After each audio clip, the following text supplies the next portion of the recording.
What is up guys, how's it going? In this video I'm going to be reviewing the Nokia Lumia 625.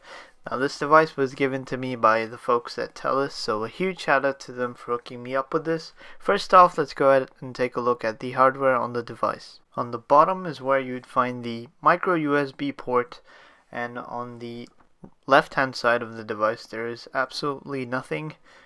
On the top you'd find the 3.5mm headphone jack, and on the very right is the power button along with the volume keys and the dedicated camera button.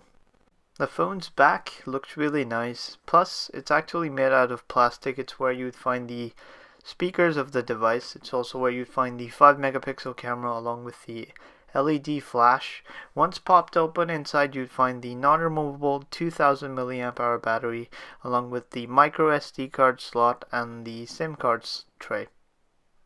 In front, the device has a VGA camera along with the device's 4.7-inch LCD screen, which has a pixel per inch density of 199. On the bottom you'd find the 3 touch buttons. On the specs, this phone is packing a dual-core 1.2 GHz Qualcomm Snapdragon processor with 512 megabytes of RAM. It has the Adreno 305 graphics card. It's got 8 gigs of internal storage, and on the software side of things, it's running Windows Phone 8 OS. Although I do believe that the Windows Phone Black update is now available for it. Now the specs, low screen resolution and camera might turn some people off, but you have to keep in mind that this is a budget device. It doesn't cost more than $200 off contract, which I believe is pretty reasonable. Over here you can see the back button actually shows you your recent apps. The Windows button takes you to the home screen, while the search button launches Bing, and then from there you can do a voice search or even use the picture search. Windows Phone OS is actually very simplified. You have all your live tiles on your home screen, which are adjustable and customizable, and on the right hand side you have all your apps listed out in alphabetical order. You can open them up, you can adjust them, you can pin them to your home screen, whatever you want. It's actually very customizable and pretty simplified and straightforward. Now, as far as the Windows Phone App Store is concerned, there's definitely a lot of additions that can be made here.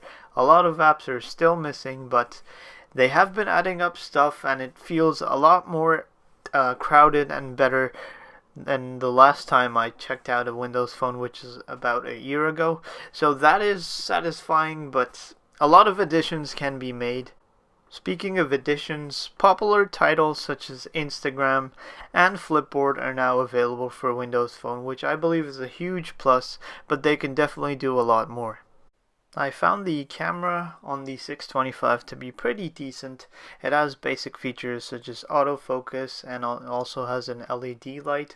I also like the fact that you could change quite a bit of settings such as the ISO, the aperture, and the exposure, and there are also tons and tons of lenses that you can download, which are basically apps from the Windows Phone store. As far as gaming goes, I tried a few games here and there, and they pretty much ran nicely. I didn't see any hiccups or any lags. I didn't run any high graphic intensive games though, but overall the titles that I found on the store pretty much ran perfectly, and there was no problem at all.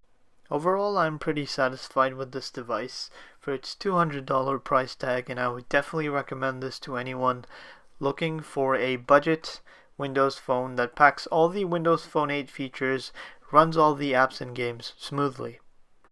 Anyways guys, that's pretty much it for this review. If you liked it, please feel free to give it a thumbs up, and do subscribe to stay tuned to more of my stuff. If you have any questions, you can leave them in the comment section below, or you can follow me on any of my social networks. Thanks for watching, and I'll see you all in the next one.